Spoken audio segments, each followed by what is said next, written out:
오늘 이 지속가능 발전과 지속가능 발전 목표에 대한 이해인데요. 또 보니까 지난번 워크샵 때 오셨던 선생님들이 여러 분 계셔가지고 오늘 또 복습한다고 생각하시고 들어주시면 좋을 것 같습니다. 첫 번째 이제 지속가능 발전 목표의 의의는 지난주에 말씀드렸던 거에 복습일 수 있고요. 오늘 이제 김기현 총장님이 말씀하신 것처럼 앞으로 이제 우리 부천의 지속가능 발전 목표를 수립을 해야 될 텐데 어떤 관점에서 수립할 건지에 대해서 말씀을 드리겠습니다. 자, 이거 지난주에 봤죠? 그럼 나는 환경 문제에 관심 없어 라고 하지만 환경하고 반드시 연결되게 돼 있다. 경제 문제만 관심 있어. 그래도 환경 문제랑 연결되게 돼 있다. 그다음에 이 사회 문제에 관심 없어라고 해도 경제 문제랑 반드시 연결돼 있다. 그러니까 16개의 그룹이 모여야 한다는 이유는 서로 초점이 다르니까, 서로 관심이 다르니까. 그런데 이 칸막이로 해가지고 문제를 해결하기는 너무나 어려우니까 그 칸막이를 넘어설 수 있는 대안으로서 지속가능 발전을 얘기하는 거다라고 말씀을 드렸습니다. 그렇게 해서 92년도에 9개 주요 그룹이 20년을 버텨왔고 2012년도에 새로운 목표를 만들자, 새로운 체제를 만들자, 그렇게 해서 3년간 16개의 그룹이 모여서 고심을 했다. 그게 이제 엠고스 프로세스라고 말씀을 드렸고요. 그다음에 지금 고위급 정치 회담, 그러니까 그동안에는 약속하고 안 지키니까 각국의 환경부 장관급으로, 지속가능부 장관급으로 매년 7월이면 유엔에 와서 보고해라, 이 체제를 만들었다고 말씀을 드렸습니다. 그리고는 17개 목표가 수립이 됐고 선진국형, 후진국형이 있기 때문에 각 목표별로 그러니까 타겟이 있는 거, 타겟 세부 목표들이 있는 거죠. 그래서 169개가 있고요. 그다음에 2030년까지는 계속 해마다 평가를 하기 때문에 240여 개의 지표가 있다고 말씀을 드렸습니다. 근데 239개면 239개고 241이면 41이지 240여 개가 뭐냐라는 게, 그러니까 이런 통계가 필요합니다, 이런 지표가 필요합니다라는 거는 합의를 했는데 이 데이터가 없는 거, 그다음에 어떻게 데이터를 모아야 될까, 그게 없는 거, 그러니까 방법론이 없는 거, 데이터가 없는 거, 이렇게 해서 티어 1, 2, 3를 나눴거든요. 그러니까 이 전 세계 통계청 직원들이 해마다 수준이 아니고 월마다, 분기마다 전 세계에서 모여가지고 이 지표를 논의를 하는 거예요. 그러니까 지금 이 중앙정부가 이 지속가능 발전에 관심이 없어도 제일 열심히 일하는 데가 통계청이라고 말씀을 드렸죠. 통계청은 전 세계에서 계속 이렇게 소집을 하고 있으니까요. 자, 이걸 보시고 17개 모양은 다 좋은데, 그 그림은 좋은데 이거 17개 부서가 이미 하고 있는 거 아니야? 부천시청에서 하고 있는 거 아니야? 이런 의문이 드실 거고, 그다음에 우리가 봐도 1번은 사회복지단체에서, 2번은 농업단체에서, 3번은 뭐 보건단체에서 다 나눠서 하면 되겠는데 이걸 굳이 또 왜 모았을까? 이런 의심을 해야 됩니다. 그 의심을 푸는 게 이 지속가능 발전 목표의 활용법이죠. 자, 이 2000년도에 새천년 개발 목표라는 걸 만들었었는데요. 2015년까지 15년 동안 달성을 해오는 8개 목표가 있었어요. 그런데 어떤 목표는 달성이 되고 어떤 목표는 달성이 안 된 상황이 되니까 새로운 목표는 선진국, 후진국이 모두 모여야 되겠다. 그럼 개발도상국의 ODA 사업 정도 하는 수준으로 안 되겠다. 그래서 5개 축을 세웠습니다. 그럼 5개 축이라는 게, 그러니까 OP라고 얘기하죠. 지구, 사람, 사회조, 번영, 경제. 그다음에 그 지속가능 발전 요 보고서가 처음 나왔을 때 평화와 파트너십, 이거 없이는 환경 얘기 못 하겠다, 이거 없이는 경제 얘기 못 하겠다, 그런 거였지 않습니까? 5개의 축을 세우고 16개 그룹들이 계속 모여서 토론하고 또 뽑아내고, 그래서 이 17개 목표를 만들어내는 건데요. 자, 사회 문제 1번부터 5번 문제까지, 5번 목표까지, 그 사회 목표 같죠? 그다음에 번영 문제, 경제 목표 같죠? 7번부터 11번. 그다음에 지구 문제, 환경 문제 6번, 12번, 13번, 14, 15번. 그다음에 평화가 16번, 파트너십이 17번. 평화는 그 자체로 이제 평화를 달성하자, 인권을 보호하자 이것도 있는데 그런 제도를 만들자, 민주주의를 강화하자 이런 게 들어있고요. 파트너십은 그러니까 글로벌 파트너십도 있지만 민관 협력 어떻게 할 거냐 이런 목표들이 이제 들어있는 건데요. 근데 이걸 보시면 6번 문제가 꼭 물 문제가 환경 문제냐 사회 문제 아니냐 이럴 수도 있죠. 저 시골에 농촌에 아직도 상수도가 보급 안 된 곳이 있어요. 그러니까 어떤 분들은 상수도 보급률 아니 우리나라에 수도 안 들어가는 데가 있어요. 그래가지고 지방에 내려가서 SDG 해보면 그거 빼자고 그러는 사람들도 있는데 그러니까 아직도 상수도가 보급이 안 된 곳이 있는 거죠. 또 뭐 해볼까요? 7번은 경제 목표가 아니라 환경 목표 아니야? 이렇게도 생각할 수 있죠. 에너지가 그러니까 에너지 믹스를 잘 해야 그래야 경제가 잘 돌아가는 거 아니야? 친환경적이면서도 이럴 수 있는 거지 않습니까? 각각의 목표들이 경제 측면, 사회 측면, 환경 측면들을 어느 정도씩 다 갖고 있다는 게 중요합니다. 그렇게 보자라는 게 가장 중요하고요. 그럼 여기에서 이 모든 거를 크로스 커팅이라고 할 수도 있는데 크로스 커팅이라는 게 모든 목표에 해당되는 목표. 그게 16번, 17번 이렇게 뽑았는데 5번도 같은 거예요. 5번이 이 성평등이잖아요. 그러니까 빈곤 문제를 1번 목표를 여성의 관점에서 보면 2번에 이 식량 문제, 농업 문제를 여성의 관점에서 보면 3번의 보건 문제를 여성의 관점에서 보면 이렇게 연결할 수 있지 않습니까? 그러면은 저 교육청에서는 선생님들이 모여가지고 4번 목표가 크로스 커팅 목표네요. 교육이라는 관점에서 빈곤층 교육 문제 어떻게 할 건지, 이 농촌의 교육 문제 어떻게 할 건지, 보건 교육 어떻게 할 건지, 여성 교육 어떻게 할 건지 그런 관점에서 선생님들이 모여서 얘기를 하거든요. 그러니까 이 17개 목표가 있다는 게 중요한 게 아니고 이 목표를 어떻게 활용할까, 이 목표들을 어떤 관점에서 볼까 이게 중요한 거죠. 그러니까 아까 김기현 총장님께서 내년도까지 우리 부천의 SDG를 수립해야 된다고 말씀하셨는데, 그러니까 세계 표준이 17개 목표잖아요. 근데 수원에서는 우리는 수원에서 10개 목표에 집중하자 그렇게 갔어요.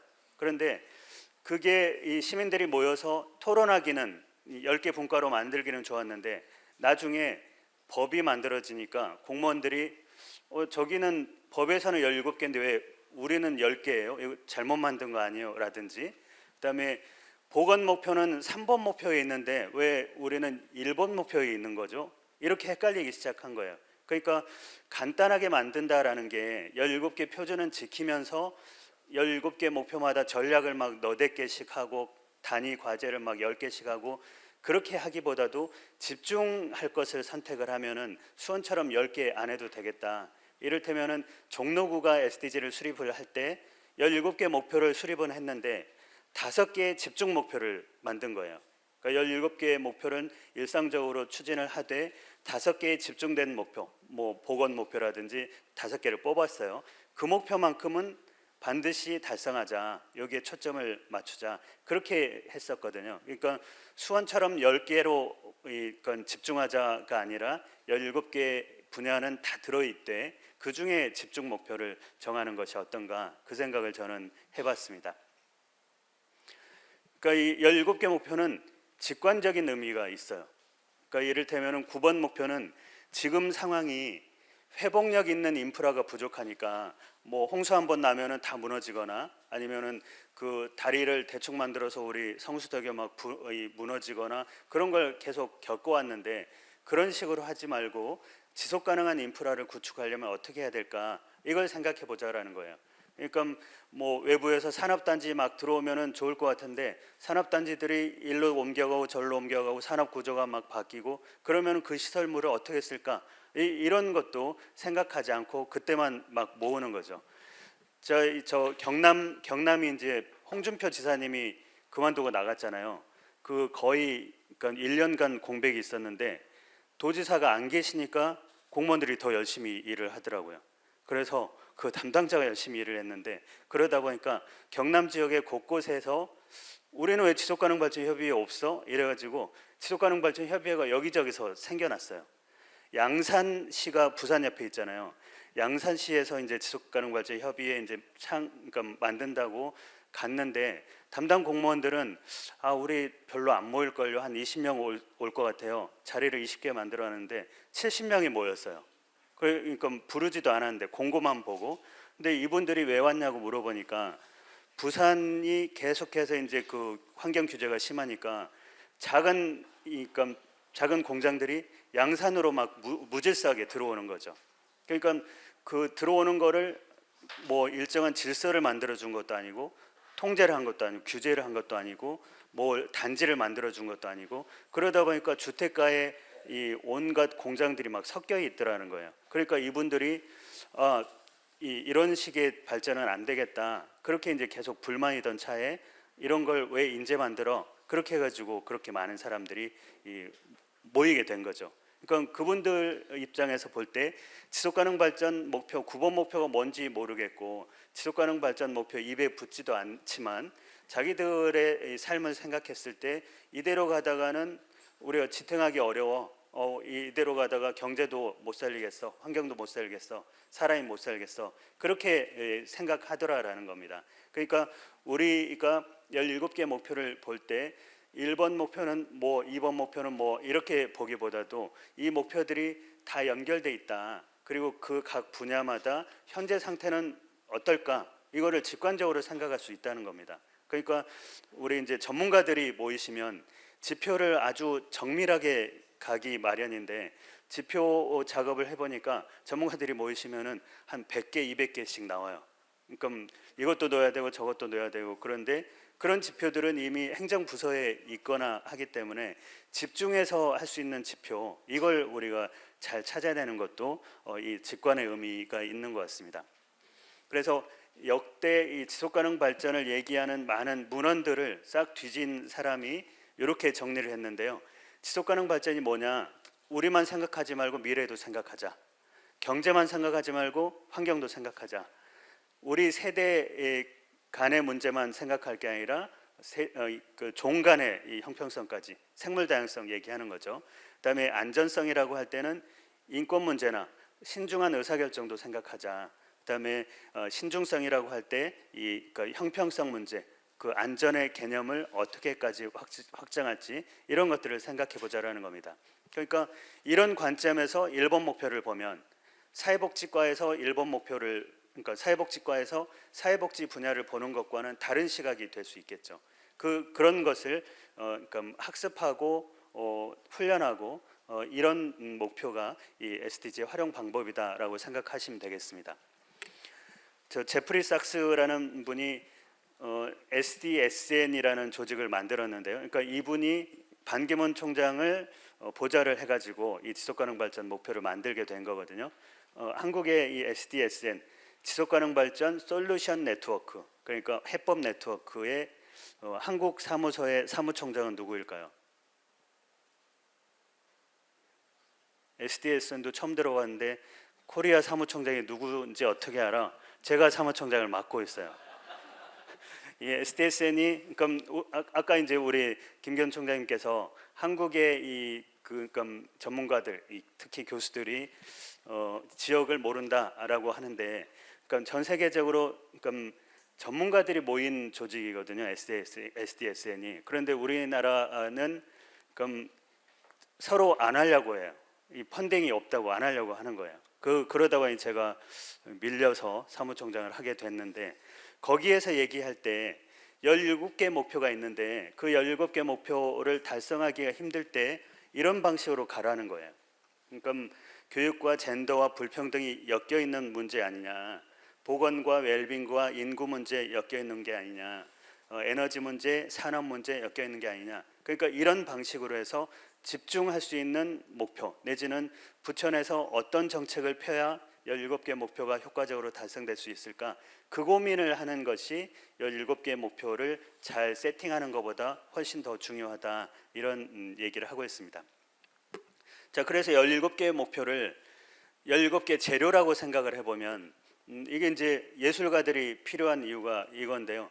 유럽에서 이 화가가 이렇게 만화가가 그렸어요. 지속가능한 유럽이라는 이 1주년 기념식을 하고 기념 케이크를 만드는데 케이크가 녹아내리고 있잖아요. 그러니까 요리사가 뭐가 문제지? 라고 하고 그 옆에 요리사가 내가 보기에는 재료 몇 개 빼먹은 것 같은데요, 이렇게 얘기하는 거죠. 그러니까 17개 목표를 17개 재료라고 생각을 해보면 우리가 그러니까 이 수원이 10개 목표로 만들어 버렸지만 거기는 재료가 이 7개는 빼먹은 거잖아요. 아, 이 요리에는 수원에서 들어가는 요리에는 7개 재료가 필요가 없으니까 그냥 그 참기름 가지고 뭐 이 맛 저 맛을 다 내지 뭐, 그렇게 하기로 했거나 소금 따로 뭐 설탕 따로 아니면은 이 깨 따로 이렇게 하기보다 그냥 깨소금으로 우리 퉁칠게, 이렇게 그러니까 실용적인 생각을 한 거죠. 그런데 우리 전체 그러니까 부천 전체라도 그럼 유엔이 생각하는 17개 재료를 어떤 나라에다가 어떤 재료를 먼저 넣을까, 이게 다를 텐데 한국은 그러니까 더 많이 넣어야 될 재료가 또 있을 거 아니에요. 청년 실업이라든지 여전히 성평등 문제라든지, 그다음에 경기도가 볼 때 먼저 넣어야 될 재료가 있을 거 아닙니까? 부천이 볼 때도 그러겠죠. 근데 부천에서도 마을 단위로 동 단위로 다를 거라는 거죠. 그러니까 17개 재료가 있어야 된다라는 게 저는 맞는 것 같아요. 17개 목표를 그대로 세워놓되 집중할 목표를 정하는 거. 그러니까 여러분들한테 그럼 우리 동 아니면 우리 구 아니면 우리 이 부천시 전체로 볼 때 17개 재료를 드릴 테니 다시 한번 SDG 웨딩 케이크를 만들어 보십시오라고 하면은 어떤 재료를 1층에다가 어떤 재료를 2층에다가 어떤 재료를 3층에다가 해야 이 케이크가 녹아내리지 않고 맛도 있겠냐, 이런 과제가 우리한테 주어져 있다는 거죠. 그러니까 경제가 사회를 짓누르지 않게, 사회가 환경을 이 지탱 못하게 만들지 않게, 그렇게 해서 이 안전하고 튼튼하고 맛있는 케이크를 만들려고 할 때 우리는 어떤 지혜를 짤까, 그런 관점에서 보자는 겁니다. 그런 의미에서 SDG를 이제 수립해 나가는 것이 연계와 통합이 중요하다라는 건데요. 다음 주부터 이제 사회 영역, 환경 영역, 경제 영역 강의들이 계속 있잖아요. 근데 그분들을 그냥 인권 전문가를 모셔오거나 아니면은 사회복지 전문가를 모셔오거나 아니면은 또 어떤 분을 모셔올까요? 환경 전문가를 모셔오거나, 그럴 때 다른 환경대학에서, 환경시민대학에서 그 얘기 들을 때랑 여기서 들을 때랑, 그다음에 복지 얘기를 사회복지협의회 가서 들을 때랑 여기에서 들을 때랑 다른 관점에서 보자라는 거죠. 그러니까 사회복지의 그러니까 문제 자체를 이제 보는 거지만 그 문제가 왜 안 풀릴까? 그 문제를 효과적으로 풀려면은 다른 관점들을 어떻게 녹이거나 다른 분야의 문제를 어떻게 연결을 시킬 거냐, 그런 관점에서 이제 다음 주부터 여러분들이 그 사회 강의를 들을 때도 환경 경제라는 관점에서 이 소화를 하시는 게 중요하겠다, 그런 얘기입니다. 그게 연계와 통합의 중요성인데요. 유엔에서 2012년부터 3년간 SDG를 만들 때 내내 넥서스 어프로치, 연계 접근 방법이라는 것을 핵심으로 뒀어요. 그래서 2016년도에 처음 나왔던 그 보고서가 식량, 에너지, 물, FEW라는 보고서가 처음 나왔습니다. 그러니까 식량이 부족한 나라에서 옥수수를 가지고 키울 텐데 우린 물이 부족해요. 이렇게 서로 문제가 연결이 된다라는 거죠. 그런 보고서가 나왔던 겁니다. 몇 가지 사례를 볼 텐데요. 바르셀로나에서 관광으로 먹고 살던 사람들이 우리도 중국에서, 그러니까 우리 제주도에서 중국 사람들 겪은 것처럼 오버 투어리즘이라고 하잖아요. 그러니까 관광으로 먹고 사는 곳이니까 폭탄 테러는 못 하겠고 여행자들은 집에 가라, 이렇게 낙서를 하기 시작했던 적이 있는데 그 뒤에 이제 코로나 때문에 이도저도 안 되는 상황이 됐지만, 그럼 관광만 생각해 가지고는 사회 문제가 꺾이게 돼 있다라는 걸 보여준 거죠. 우리는 제주도에서는 사회 문제뿐만이 아니라 제주도가 지탱할 수 있는 환경 용량도 넘어섰던 경험이 있지 않습니까? 이 서울 종로에 이화동에 벽화마을을 만들었었고요. 여기가 서울의 마지막 남은 달동네라고 했고, 가수 김광석 씨가 젊었을 때 자취하던 곳, 그다음에 요 옆에 조금 더 내려가면 가수 배호 씨가 이 젊었을 때 살던 곳, 이런 것들이 다 연결돼 있는데 너무 열악한 곳이에요. 그래서 여기를 벽화마을로 만들어서 그럼 여기 돌아다니면 너무 재밌고 이 서울 시내가 내려다보고 그렇게 좋은데 주민들이 여기다 낙서를 해놓은 거예요. 도시재생 사업하는데 주민들도 쉬고 싶다. 이렇게 이 낙서를 해서 벽화를 막 훼손하는 사건이 생겼어요. 그러니까 관광에 아니면은 이분들을 대상화시켜서 아니면은 이 벽화마을 자체가 이분들한테 도움이 되는지 이런 것들이 엮여 있지 않으니까 연결해서 생각하지 않으니까 결국에는 선의로 시작한 게 그 문제가 됐잖아요. 저희 학교가 북촌 끝에 있는데 북촌 한옥마을은 주민들이 북촌을 지켰잖아요. 그 뒤에 많은 또 중국인들이 관광을 오니까 그분들은 어떻게 했냐면 아예 써놨어요. 2시부터 4시까지는 문을 개방할 테니까 그 이외의 시간에는 들어오지 마세요. 내지는 여기는 그러니까 주민들이 살고 있으니까 큰 소리는 내지 마세요. 이런 것들을 여기저기 붙여놨어요. 그러니까 그걸 보니까 사람들이 그 사진은 찍지만 그러니까 남이 사는 곳에 대문 앞에서 사진은 찍지만 그걸 보면서 조용히 가는 거죠. 그러니까 통합적으로 생각하지 않으면 뭐 하나씩 놓치게 돼 있다. 이런 관점을 우리가 보자라는 겁니다. 최근에 아까 이제 일본 말씀도 하셨는데요. 일본은 2015년에 SDG가 이제 수립이 되고 난 뒤에 총리실에다가 추진단을 만들었어요. 총리가 추진단장이에요. 그리고는 전국의 이 지자체들한테 SDG 우수 도시 이거를 해마다 30개씩 뽑아서 지원도 하고 격려도 하고 그렇게 합니다.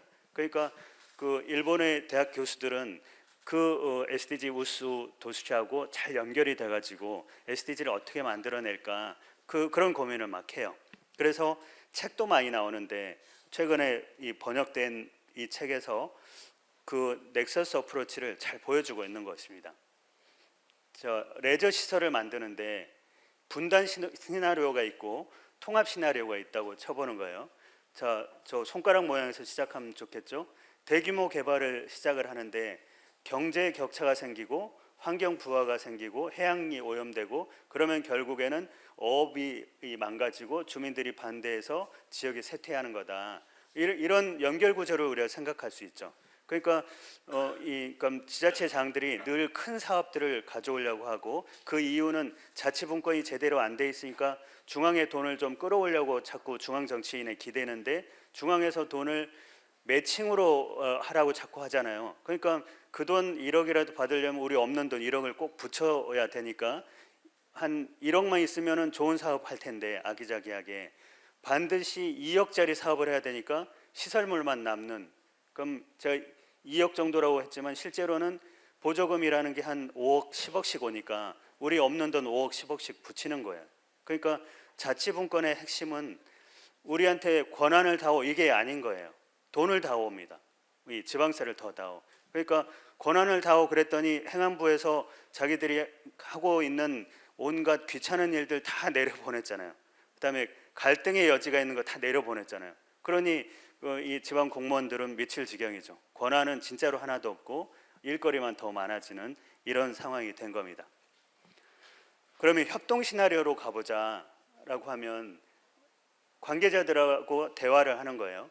그러면은 환경도 공생할 수 있는 리조트를 만든다고 치면 그린 에너지가 되고 환경 부하가 절감이 되면은 주민들이 더 신나고 그러면은 농업도 활성화되는 게 영향도 주고 다시 그 지역의 브랜드 가치도 올라가고 이런 시나리오를 짜보자라는 겁니다. 그렇게 하려면은 1번 목표에서 시작됐을 때 어떻게 할 건지 2번 목표를 해결하려면 어떻게 할 건지 반드시 17개 목표 중에 서로 연결되는 것들이 있을 겁니다.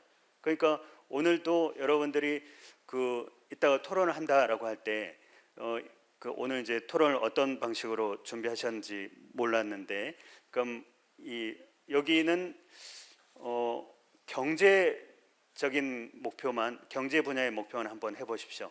사회 목표만 해보십시오. 환경 목표만 해보십시오. 이렇게 하더라도 반드시 연결 구조를 생각하면 경제에도 사회가 연결되게 돼 있고 환경에도 이 경제가 연결되게 돼 있다. 그게 반드시 나와야 되는 거죠.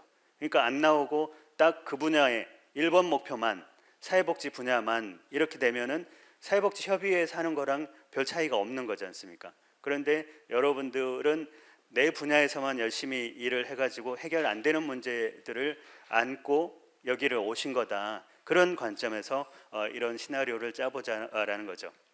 자, 1번 목표를 예시를 들어도요. 1번 목표가 빈곤 문제 해결. 그래서 대부분은 사회복지 뭐 기본소득 아니면은 저 최저임금 뭐 이런 얘기들이 쭉 나오는데, 그런데 1번 문제가 빈곤 목표인 것 같지만 17개 목표 중에 생각해서 연결되는 게 이렇게 있는 거죠. 빈곤 문제 그러면은 어린이 빈곤 문제, 생활보호 문제, 워킹푸어 문제가 있을 수 있는데 9번이나 8번에 보면은 비정규 노동 문제가 생길 수 있고 7번이나 11번 문제 보면은 지진 피해, 이게 취약층한테 빈곤층한테 더 취약할 수 있고 게릴라성 폭우나 태풍도 마찬가지로 빈곤층에 더 취약할 수 있다. 그다음에 생활습관병, 이것도 이 빈곤층에 더 많은 거고 지역경제 격차 문제 빈곤층에 더 크게 되는 거고 교육 문제를 교육 목표를 보더라도 따돌림, 이게 빈곤층이 더 심한 거죠. 그러니까 1번 목표를 보더라도 17개 목표랑 연결되는 게 이렇게 많지 않습니까?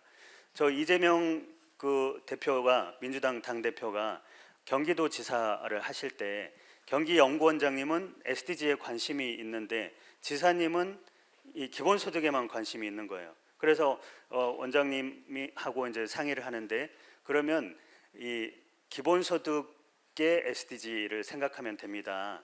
그래서 제가 막 뒤져보니까 기본소득 미션 파서블이라는 그 국제 단체가 있었어요. 그러니까 이 시민 단체가 있었어요. 거기가 이 홈페이지 대문에 들어가 보니까 기본소득은 1번 목표, 뭐 4번 목표, 5번 목표, 뭐 10번 목표랑 관련이 있습니다.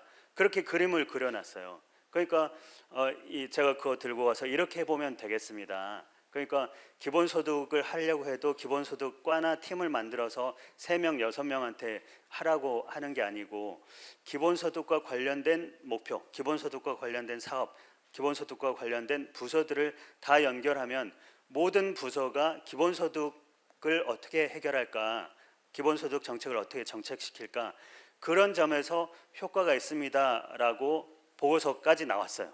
이 시민들 토론까지 거쳐서 보고서가 딱 나왔는데 이분이 출마하러 가시는 바람에 또 그냥 캐비넷에 남기는 했으나 그 과정에서 이 모였던 많은 단체 시민분들이 이 구조를 잘 이해하게 됐어요.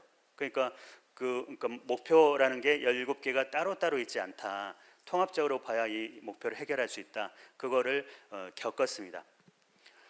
자, 특히 우리가 민관 협력 조직인 지속가능발전협의회에서, 그러니까 시민 단체가 아니라 이 협의회에서 SDG를 중요시하게 생각하는 거는, 저 1987년에 우리 공동의 미래 보고서에 지속가능 발전 개념이 처음 나왔다고 했잖아요. 그때 그 브룬트란트 전 수상이 그럼 결론 부분에 썼던 게 지속가능 발전을 위해서는 정치, 경제, 사회, 기술, 국제 체제를 싹 바꿔야 됩니다. 이 얘기가 있어요. 그런데 우리가 초점에 두는 거는 맨 밑에입니다. 행정 체제를 바꾸는데 우리가 기여하자, 이겁니다. 민관 협력 구조로 우리가 정치도 못 바꾸겠고 사회도 못 바꾸겠고 기술도 못 바꾸겠지만 최소한 행정은 바꿔 봅시다. 근데 행정은 유연하지 못하니까, 칸막이를 넘어서기 어려우니까 우리가 그 역할을 해주십시다.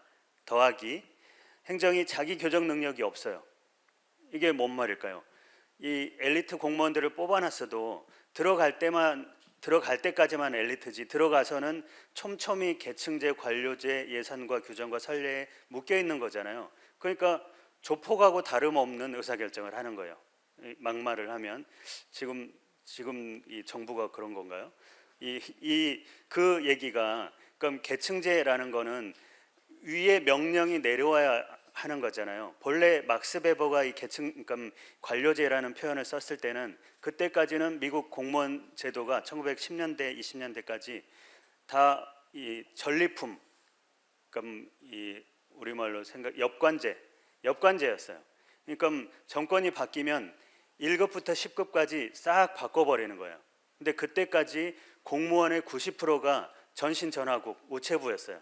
그러니까 싹 바꿀 수 있겠죠. 그런데 서부에서 이제 금이 나오고 그 금을 동부로 옮겨야 되겠고 철도를 놔야 되겠고 철도에 금을 싣고 가는데 서부 소년 장고 이런 사람들이 와가지고 막 총질하고 그러니까 보안관 더 만들어야 되겠고 거래가 시작되니까 이 무역 교역 이런 전문가들이 있어야 되겠고 그래서 막스 베버가 이제 이 직업공무원제를 만들자 그렇게 해서 관료제를 만든 거거든요. 근데 그때는 그게 맞았을지 몰라도 지금은 그 관료제 가지고는 절대 다른 아이디어를 낼 수가 없으니까 외부에 있는 16개 그룹들하고 같이 얘기해 보자. 그게 이 행정체제를 바꾼다는 이 의미가 되겠습니다. 자, UN 워터라고 하는 세계 물기구가 있어요. 물 목표가 6번 목표인데 다 이 물방울로 바꿔놨잖아요. 그러니까 마치 삼총사처럼 모두는 하나를 위하여, 하나는 모두를 위하여처럼. 그럼 모든 부서가 다 물 문제하고 연결시켜서 한번 생각해 보자라는 거고, 물 부서에서는 물과 관련된 여러 측면들을 고려해야 물 문제가 해결됩니다. 이런 거예요. 장애인 관점에서 볼까요?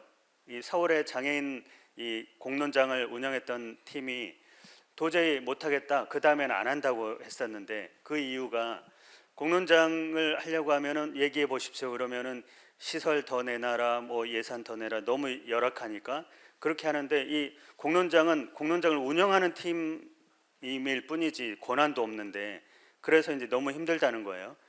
그래서 그분들한테 제안을 한 거죠. 장애인들이 모이시면 1번 이 목표, 그럼 모든 장애인은 가난합니까? 가난한 장애인이 있는 거죠. 그 문제 어떻게 할 건지. 모든 장애인이 먹거리가 똑같나요? 맨날 약만 먹고 그래야 되나요? 이 장애인의 먹거리 문제가 또 그 다양하게 있어야 될 거 아닙니까? 3번 건강이면 모든 장애인은 다 건강하지 않은 건가요? 어디가 불편한 거지 건강하고 안 하고는 다 다른 문제잖아요. 그럼 그런 방식으로 해서 이 의제로 만들어 가도록 해야지. 말씀해 보십시오. 이렇게 설계해서는 안 된다. 그렇게 해가지고 그분들이 다시 하게 됐어요.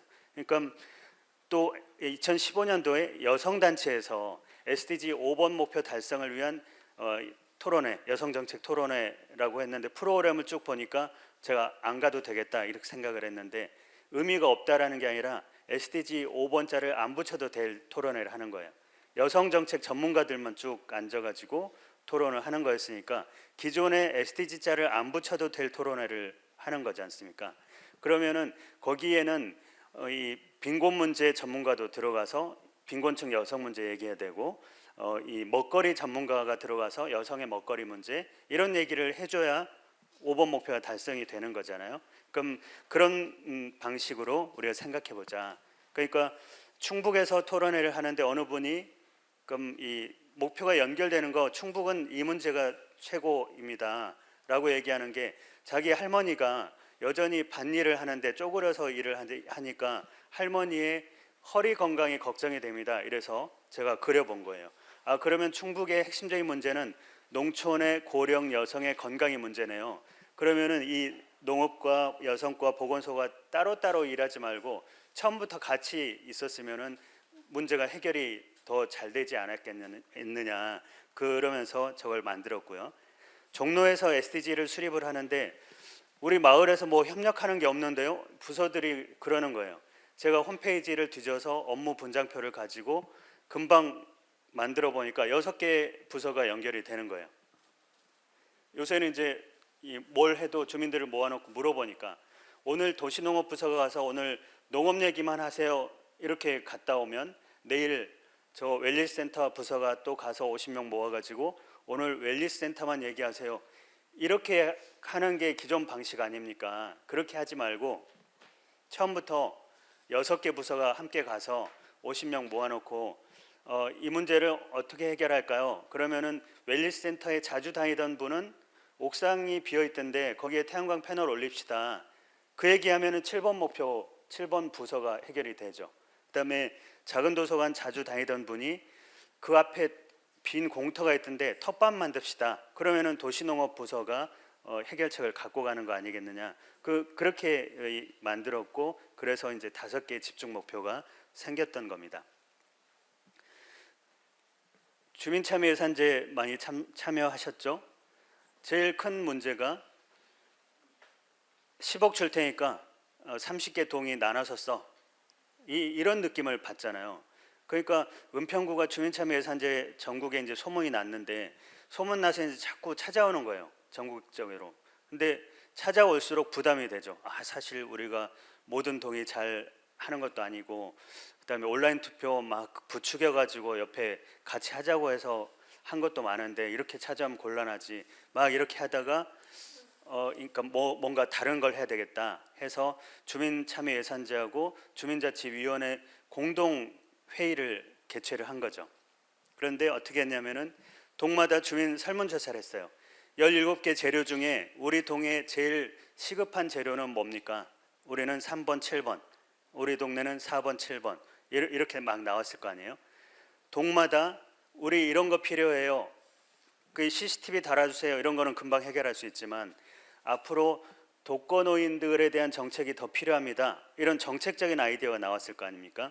그걸 취합을 해서 총 7개 주제를 뽑았는데요. 그럼 17개 재료 중에 많이 나온 거, 그걸 환경 쪽에 2개, 사회 쪽에 2개, 경제 쪽에 2개, 그다음에 은평이 특별 주제로 1인 가구가 많으니까 넣어놨어요.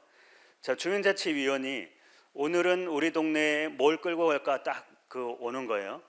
주민참여예산제 위원들이 오늘은 우리 동네에 얼마나 끌고 갈까 이렇게 참여를 할 거 아니겠습니까? 그런데 테이블을 7개를 만들어 놨어요. 그러니까 오늘 내가 사회 3번 테이블에 앉으면 이 사람은 우리 동네에 얼마를 끌고 갈까가 아니라 3시간 동안 노인 빈곤층, 청년 빈곤층 그 얘기만 하고 가야 돼요. 나왔다는 의제들 예시가 다 있기 때문에 그러다 보니까 구체적인 얘기들이 더 나오겠죠. 환경의 2번째 테이블에 앉은 사람은 공유경제나 친환경 제품 소비 문제 이것만 3시간 동안 얘기하고 가는 거죠. 그러니까 구체적인 사업이 나온 거, 구체적인 정책이 나온 거, 결과물이 그렇게 나오게 된 거죠. 그러니까 주민참여예산제도 신났고 주민자치위원회도 앞으로도 우리 주민자치위원회 회의를 이런 식으로 하면 좋겠다. 그런 결과를 낳았죠. 그래서 이런 걸 이제 전국적으로 지금 계속 얘기를 하고 있어서 순천, 대전 대덕구, 수원, 원주 계속 늘어나고 있는데 지금 주민자치회로 전환하면서 마을 계획을 세우잖아요. 마을 계획을 SDG 방식으로 수립하고 있는 겁니다. 그럼 기존에는 동장님이, 통장님이 아이디어 막 짜내가지고 마을 계획 이렇게 가거나 아니면은 용역까지 줘가지고 그 팀이 알아서 짜주거나 한데 어디 그럼 동네 사람들 많이 다니는 곳에다가 입간판이라도 세워서 17개 목표 중에 뭐가 제일 중요한지 스티커 투표하고 가십시오. 이거라도 할 거 아니냐 하는 거죠. 그래서 우리 그러니까 그 마을에 집중 목표를 만들어 보거나 17개 목표를 세워 보거나 그런 방식으로 가는 겁니다. 자, 그것이 목표 체계를 전환하는 건데요. 그러니까 기존에 우리 시장님이 새로 오거나 의원님들이 새로 오거나 아니면은 우리 시민단체에서 뭘 하거나 요구 사항이 너무 많은데 자기 공약 들고 오기도 하고 앞에 사람 거 싹 없애고 새로 가져오기도 하고 그래서 너무 중구난방이라는 거예요. 근데 경영학 책에서 늘 얘기하는 거는 성과를 높이려면 목표를 합의해야 된다. 이게 늘 나오는 건데 우리 행정은 목표가 있나 싶은 거예요. 문재인 정부의 100대 국정과제 들고 오고 윤석열 정부의 150대인가요? 150대 국정과제 들고 왔는데 문재인 정부 때도 100대 국정과제 그러니까 중앙정부 23개 중앙부처들이 자체평가를 하거든요. 근데 자체평가를 하면은 다 우리 잘했음 이 보고서가 나오는데 근데 문재인 정부 100대 과제는 왜 하나도 해결되는 게 없어? 이게 이제 총리실 고민거리였어요. 그때 이 목표 체계가 문제였구나. 이 자문회의 때 제가 가서 등대 지표를 만들었어야 되는데 얘기를 했더니 착수보고 때 부를 걸 그랬다 이렇게 얘기를 했었는데요. 목표가 없다는 거예요. 과제를 100개씩 가져와 봐라. 공무원들은 10년 전부터 해왔던 거 우리 사업을 그래 2번 목표에다가 붙여줄게. 이런 관점이 한 번도 합의해 본 적이 없고 그 목표가 내 목표인지도 모르는 거죠. 그러니까 이 사람이 9988 234 99살까지 팔팔하게 살다가 2, 3일 내로 가자 이런 목표를 세웠다고 하더라도 하루에 30분씩 운동하고 점심은 굶는다. 그런다고 해서 99살까지 팔팔하게 갈 수 없다는 거예요. 결국에는 근육량이 튼튼해져야 되는 건데 우리의 행정은 이 성과 관리 여기까지만 하더라라는 거죠. 그러니까 어떤 목표를 달성할래? 그걸 달성했다는 거는 뭘로 측정할까? 이 얘기를 우리가 하는 게 목표와 지표라는 거죠. 그러니까 이것도 이제 종로 사례인데요. 건강하고 행복한 웰빙 도시 이런 이 세부 목표가 있어요. 그럼 어느 부서가 운동하는 도시를 실현하겠습니다. 그해 이 성과 관리 지표는 걷기 좋은 길을 발굴하겠습니다. 이럴 텐데 행정은 이제 건수로 하잖아요. 작년에 예를 들어서 5건이었다. 그런데 11월 현재 3건밖에 못했어요. 12월 달에 뭐 하고 있을까요? 없던 길이라도 막 뚫어가지고 2개 추가로 할 거 아니에요. 심지어 정 없으면 차도라도 묻어버리고 이 좋은 길을 만들려고 채울 거예요. 근데 그렇게 해가지고 되겠느냐라는 거죠. 길을 하나라도 제대로 만들어 놓으면은 시민들을 계속 여기 나와서 걷고 싶게 하면 여기 계속 걷다 보면은 생활습관병이 떨어질 거 아니냐. 그러면은 결국 건강하고 행복한 웰빙 도시가 되지 않겠느냐 이런 거예요. 근데 지금까지는 이 목표를 시장님이 들고 왔잖아요. 근데 시장님이 차라리 전임이 했던 거 중에 잘된 거 골라가지고 그것만 열심히 해도 폼이 날 텐데 전임이 하던 거는 다 싫고 내가 이 교수들 자문 얻어가지고 만든 몇 개의 목표 가져오는 거 이게 제일 중요해. 그런데 공무원들은 계속 중앙정부에서 쪼는 거, 도청에서 쪼는 거 그거 하기도 바쁜데 이 공약 과제 내가 하고 있는 일 중에 몇 개 이렇게 붙여넣으면 되지 이런 방식으로 해가지고 4년 만에 내지는 8년 만에 그 목표를 달성하겠느냐라는 겁니다. 그러니까 아까 자기 교정 능력을 확보한다라는 게 우리가 도와줄게라고 했잖아요. NGO라고 하는 게 정부 조직, GO 혼자서는 못 푸는 거를 우리 비정부 조직, 그러니까 공무원이 아닌 사람들이 힘을 모아서 16개 그룹이 힘을 모아서 함께 풀어보자 문제 해결 중심으로 간다고 했지 않습니까? 그 그룹들이 모여서 공동의 목표를 세워보고 그리고 행정은 행정대로 할 수 있는 일 하고 우리는 시민들이 실천할 수 있는 거 하고 공동의 과제가 있으면은 민관 협력 사업을 하고 그런데 그걸 2년 후에 3년 후에 어떻게 좋아졌다라는 걸 어떻게 측정할까 그런 지표를 만들어 보기도 하자. 이게 지속가능 발전 체제입니다. 저 배가 지속가능한 부천이라는 대륙을 찾아가고 있어요. 옛날에는 문제가 단순했기 때문에 여기 선장, 시장만 저 등대를 보면 돼요.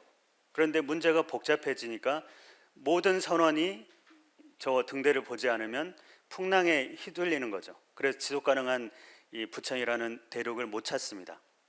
등대가 계속 깜빡거려요. 제가 아까 등대 지표라고 했잖아요. 지속가능 발전 지표가 등대 지표인데 실업률이 계속 깜빡거려요. 실업률이 떨어지질 않아요. 그러면 이 경제라는 노를 적고 있는 경제부서의 선원들은 야 실업률이 떨어지질 않아? 우리가 지난 10년 동안 교육생 수 1000명 했는데 그러면 우리 부서가 10개 일을 하고 있는데 거기 더하기 20개 일을 더해라. 우리가 그걸 요구하는 게 아니고 등대를 봤을 때 그동안 교육생을 계속 교육하는 게 효과가 없어서 그런 거 아니겠느냐. 그러니까 내년도에 이 사업 말고 다른 사업을 해보면 어떠냐. 그 생각을 갖게 하자라는 거고요. 아니면 교육을 하더라도 그냥 강사 한 사람 불러서 하는 거 말고 시민들하고 같이 이 논의하는 교육으로 바꿔보자. 방식을 바꾸는 거겠죠. 그 옆에서 그럼 내년도에는 이 경제부서가 그러면은 교육은 그만두고 이 중소기업 인턴십 이걸 더 강화해 볼까 이렇게 생각할 수 있고요. 옆에서 환경이라는 노를 적고 있는 환경부서는 비록 실업률이 우리 일은 아닌 것 같지만 공동의 목표이니까 그러면 우리 그 쓰레기 폐기하는 거 순환경제 그 속에서 환경 일자리도 한번 생각해 보자. 그렇게 이 지표를 활용하자라는 겁니다. 그러니까 우리가 100개, 200개의 지표를 뽑는 게 중요한 게 아니고 목표가 더 중요하고 지표는 이런 등대 지표가 그러니까 목표별로 한 개씩만, 두 개씩만 있어도 우리 부천의 상징 내지는 부천의 요것만 바뀌면은 다 되지, 이런 것을 골라내는 작업이 더 중요하다, 이런 말씀을 드릴 수 있겠습니다. 지금 기본법이 만들어졌고 기본법에 지속가능 발전 기본 전략을 수립하고 추진 계획을 만들도록 되어 있잖아요. 근데 옛날에는 저 담당 부서의 성과 지표의 세부 사업만 봤던 거죠. 그러니까 주택과의 주거복지팀은 주거복지 교육 사업을 계속 하는 거예요. 그래서 주거복지 교육 사업 하는 거를 잘했냐 못했냐는 교육생 참여자 수. 그러니까 작년에 500명 하기로 했는데 11월 현재 410명, 그러면은 12월 내내 가족들이라도 데리고 와서 90명을 채우는 이런 방식으로 가는데 그걸 먼저 보지 말고 이걸 먼저 보자라는 거예요. 그럼 우리의 안전한 도시를 만들기 위해서 주거 복지를 실현하는 게 좋은데 그럼 공공 임대주택 비율을 어떻게 하면 높일까? 이게 이제 등대 지표인 거예요. 그러면은 그걸 늘리기 위해서는, 높이기 위해서는 아무래도 교육이 기반이 돼야 되겠죠. 라고 생각하면서 일하는 거 하고 계속 100명 채워야 돼, 500명 채워야 돼, 그렇게 일하는 거하고는 다르겠다라는 겁니다. 그러니까 우리가 할 일은 저 교육 참여자 수하고 이 공공임대주택 비율, 요게 아까 그러니까 성과관리 지표하고 등대 지표하고 다른 그런 지표를 잘 발굴해내는 것, 이게 이제 제일 중요하다라는 겁니다. 실제 우리나라가 자치분권이 제대로 되고 그러면은 저 성과관리 지표 저거하고 이 등대 지표, 지속가능 발전 지표하고 완전히 같을 수도 있겠죠. 해마다 이 측정하고 평가하고 승진시키고 떨어뜨리고 이 중앙부처에 이 돈 나눠주고 그런 기준으로 하려고 하니까 자꾸 성과지표 따로, 그다음에 장기적인 지표는 모르겠고 이렇게 돼버리는데 그걸 극복하는 게 문제입니다. 그래서 이 도시숲 면적을 높이자, 온실가스 총 배출량을 줄이자, 이런 게 등대 지표라고 하면은 환경정책과는 뭐 할까? 녹색도시 담당과는 뭐 할까? 이렇게 가면은 그 자체가 협력 구조가 세워진다라는 겁니다. 이거를 지금 이제 노무현 정부 때 지속가능발전위원회를 만들고 그때 이 법을 만들고 그때부터 지향해 왔던 건데 그때부터 지금까지 계속 해왔어도 체제가 잘 안 바뀔 텐데 그 사이에 녹색 성장 한다고 그랬다가 이도 저도 아니고 다 없애버렸다가 그렇게 이제 허비를 해서 이 체제가 유지되고 있는 데는 부평구밖에 없는 거예요. 부평구가 홍미안 구청장이 12년간 삼선을 계속했잖아요. 그러니까 여러분 주변에 부평구 공무원이 계시면 물어보세요. 뭐 어느 부서에 일하세요? 그러면 어느 부서에 일은 한다고 하지만 아니 부평은 몇 다시 몇 번 이런 게 있다고 하던데, 물어보면 이렇게 답변할 거예요. 우리 부서가 1-2번 세부 목표를 달성하는 데 기여하는 부서입니다. 그렇게 되는 거예요. 그러니까 지속가능발전위원회가 부평은 분과위원회가 분기에 한 번씩 모여요. 그 다음에 전체 회의를 1년에 2번씩 해요. 그리고 워크숍도 가요. 위원회가, 그런 위원회가 어디 있습니까? 그럼 협의회라고 해도 그런 협의회 잘 없을 텐데, 위원회가 1년에 한 번 모이는 게 아니고 분과가 4번씩 모이고 총회를 2번씩 하고 공동 워크숍을 가는가 하면은 지속가능발전위원회하고 지속가능발전협의회하고 공동 회의를 2번씩 해요. 그러니까 그런 구조를 만들어 가자라는 겁니다. 그게 1-2년 안에는 안 되겠지만 우리가 이 지속가능발전 목표를 제대로 만들어 보고 시장님을 다그쳐서 시장님한테 이 공동의 목표를 모든 부서가 인식할 수 있도록 합시다. 그러면은 요번 민선 8기는 안 되더라도 민선 9기 때는 훨씬 높은 성과를 내면서 부천의 지속 가능성을 높일 겁니다. 그렇게 우리가 설득하는 구조를 만들면 좋겠습니다.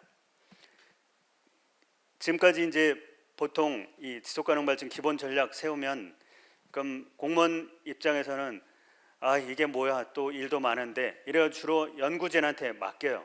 그래가지고 연구진끼리만 돌아가면은 캐비넷으로 들어가는 부서, 주무부서만 알고 있는 그 문건이 되는데, 이게 이제 우리가 이 과제로 들어가든 아니면은 다른 과제가 있는데 우리가 자문위원으로 가든 아니면은 이도저도 아닌데 우리가 막 소문을 내 가지고 지속가능 발전 목표를 수립하는 것만큼은 시민들하고 같이 해야 된다더라, 공무원들하고 같이 해야 된다더라, 이거를 확실히 심어주고 있어요.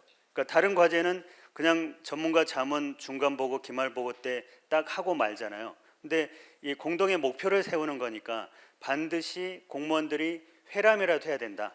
그다음에 공동의 목표를 세우는 거니까 반드시 100명, 1000명 모일 수는 없을지라도 16개 그룹처럼 고르게 모인 사람들이 그 목표를 얘기하고 민관협력 과제를 도출하기도 해야 된다. 이 얘기를 하는 겁니다. 그러니까 그런 노력을 우리 협의회가 이 지속가능 발전 목표를 수립해 나가는 데서 참고하시면 좋을 것 같고요. 이제 1시간이 다 돼가는데 마무리를 해야 될 것 같습니다. 여기는 이제 화성시가 이 공정 여행이라는 개념을 도입을 해가지고 시티 투어 버스를 먼지 날리고 법인은 서울에다 등록해가지고 돈 벌면 서울에 다 세금 보내는 이런 구조를 어떻게 깰까 하면서 지역 주민들이 직접 코스트를 짜는 거예요. 내가 대대손손 여기 살았으니까 내가 설명할 수 있어. 그러면 버스가 그 동네 가면 그분이 올라와서 설명하고 다음 동네 가면은 그분 내리고 다른 분이 올라와서 설명하는 그 구조가 됐어요. 참가비의 1%를 그 지역에 환원하기로 했어요. 경제적으로 도움이 됐죠. 지역 주민들이 직접 설명하니까 주민들을 직접 만나는 거잖아요. 사회적으로 그건 좋아졌죠. 그다음에 일회용품을 절대 못 가져오게 해요. 그 불편한 여행 아니에요. 그 코로나 직전까지 10,000명, 20,000명, 3만 몇천 명까지 갔어요. 그러니까 개념 여행을 만들어 놓은 건데 이것은 이제 지난주에 말씀드렸던 도서관 사례 이런 거는 하다 보니까 다 연결됐네인데 이거는 화성지속협이 맘 먹고 그러니까 SDG 다 연결해 보면은 다 연결될 것 같은데 이 사업을 그런 식으로 바꾸려고 하면 어떻게 할까 고민하면서 짠 거예요. 그러니까 이런 사업 하나가 대표 사업으로 있다. 부천에 가보니까 어떤 사업을 집중적으로 하던데 그게 경제사회 환경을 다 연결해 놓고 최소한 3개 부서가 같이 하더라. 이런 게 하나라도 있으면 저는 그게 모범 사례가 돼서 그러니까 17개 목표가 없어도 그 사업 하나가 다른 부서에도 다른 단체에도 모범으로 알려줄 수 있지 않을까 싶습니다. 경기도 지속협에서는요 사회형평성위원회가 외국인 주민을 정착하는 것을 잡자 그랬는데 이 사회 목표를 가지고 연결되는 사업을 이 모인 위원들 중에 그 아이디어를 내보자 했더니 딱 이 사업이 나온 거예요. 그래서 1년간 이 사업에 집중을 했죠. 그랬더니 2번 목표, 4번 목표, 10번 목표 최소한 3개의 목표에 달성하는 데 기여하는 거다. 그렇게 하게 됐습니다. 요새는 경제학자들도 수요 곡선, 공급 곡선 이렇게 안 돌아간다는 거를 이제 느끼기 시작했어요. 그래서 도넛 경제학이라는 걸 만드는데 우리가 도넛 위에 있어야 안전하고 정의로운 공간이에요. 부족하면 나락으로 떨어져요. 과도하면 지구를 망가뜨리는 거죠. 그 안전하고 정의로운 공간 속에 있으려면 어떻게 해야 되느냐? 우리 부족한 거 없나요? 저 우크라이나 전쟁 갑자기 에너지값 올랐잖아요. 그다음에 초코파이를 러시아가 제일 많이 사가는데 앞으로 초코파이 장사 안 하려고 우크라이나 편을 들었는지 저 답답해 미치겠던데.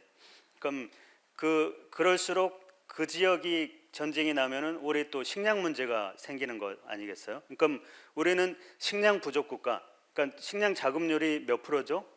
40%도 안 되죠. 30 몇 프로인가 그렇잖아요. 그럼 설마 쌀 없으면 빵 먹으면 되지 이렇게 생각하시는 분 안 계시겠죠? 전 세계적으로 보면 이럴 텐데 한국의 지도를 이 도넛 경제학 지도를 그리면 어떻게 될지 비슷하게 나오겠죠. 그래서 앞으로 목표를 바꿔보자에서부터 성장에 대한 맹신을 바꿔보자 이런 생각을 가지고 부천의 지속 가능성을 높이려면 어떻게 해야 될까? 그게 이런 질문에 답변을 하는 거고 그런 내용을 우리가 도출해 내는 거죠. 자, 가계. 그럼 이게 그 경제학 원론을 처음 썼던 그 폴 사무엘슨이라는 사람이 MIT 공대를 갔는데 학장이 불렀어요. 야, 여기는 공대생들이니까 최대한 쉽게 설명해라고 해서 그때 당시에 1930 몇 년도니까 우물을 가지고 설명을 했어요. 그래서 펌프에다가 그 자본이 들어가면은 다 순환해서 경제가 잘 돌아가는 게 자본주의다. 이렇게 가르쳤더니 공대생들이 다 이해하더라. 그래서 그 뒤에 수요 곡선, 공급 곡선 이런 것들이 나왔다는 거예요. 근데 오른쪽을 보면 그게 다 경제학 원론에 들어있지 않다라는 겁니다. 가계는 집안 문제니까 여성들한테 맡겨라. 다 이해됐죠? 자, 여러분들 오늘 아침에 8시에 집에서 나올 때 인간으로 나왔잖아요. 근데 이따가 이제 8시, 9시, 오늘은 10시에 들어가시겠구나.